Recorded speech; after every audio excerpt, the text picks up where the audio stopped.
非有消息，距离印度航空 AI 妖拐妖空难已经过去1天多了，各种资讯也都有很多更新，我们为大家做个汇总，特别是关于原因的分析。不过这几天事情比较多，片子出的比较晚，或许还有最新进展没能及时补充，望朋友们见谅。第一个是金翼似乎无误，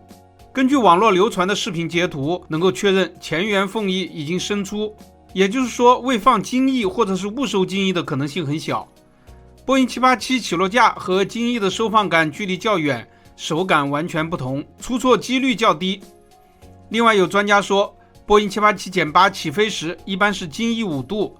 这种小角度从后方观察不明显，而且如果起飞前忘记展开金翼的话，驾驶舱会有报警，根本无法起飞。第二个是并非半跑道，此前有人根据 Flight Radar 24的记录，认为这架波音787从艾哈迈达巴德机场中间位置进入了跑道，也就是只使用了半份长度。这个机场只有一半的滑行道，这样确实很省事儿。但是 Flight Radar 24已经否认了这一说法，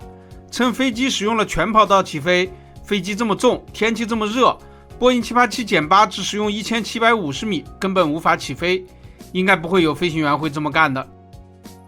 三是前序有明显故障，不可信。有前序航班的乘客在社交媒体发帖说，飞机的电力系统有问题，空调供电不足，娱乐系统不能使用等等。但是波音787飞机本来自身空调能力就比较差，几乎年年都有相关的报道。印度民航的管理较为粗放，个人娱乐系统损坏很多也并不稀罕，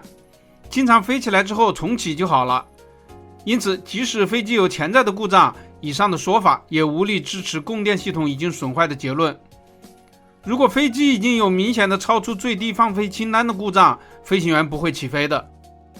四是没有撞鸟，也不是单发故障。网络上有起飞完整视频，能够看到发动机的尾焰平稳，没有撞击大鸟的证据，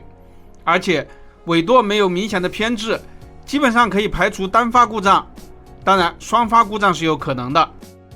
发动机故障有时并不会丧失全部的动力，波音787号称是全电飞机，对电力系统的依赖比较大，电力系统、燃油系统故障可能影响推力，也可能导致起落架收不上来。起落架没有收起是这次空难最异常的地方，一般来说离开地面之后便会开始收轮。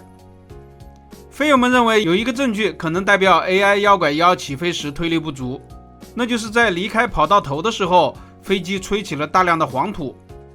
当地机场的跑道有3500米长，正常情况下在它到达另一端的时候，高度应该在100米以上，不该吹起缓冲带上那么多的黄土。很有可能它勉强才离开地面，但失去地效之后速度衰减，最终坠毁。这架飞机装载了大约100吨的航空煤油，撞击地面之后燃起了冲天大火，很多乘客都被烧焦。但是新闻报道说，座位号为11A 的乘客生还了，让人觉得有点不可思议。这架飞机的11A 在经济舱的第1排，也有说法是在第2排，也是飞机制造时框架连接之处。这个位置在发生撞击后确实容易断裂，物品会较早的掉落，乘客逃生也或许相对容易。然而当时几乎满员，不太可能只有他能全身而退，而其他乘客都被烧焦了，并且他的头发和胡子都是好好的，如果这样的话，至少应该还有几位重伤的乘客才对。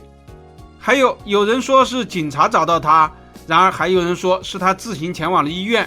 以及他还有自称失忆的报道。总之他的这番经历不太寻常。本期就聊到这里，再有什么新的情况我们会及时跟进，咱们下期见。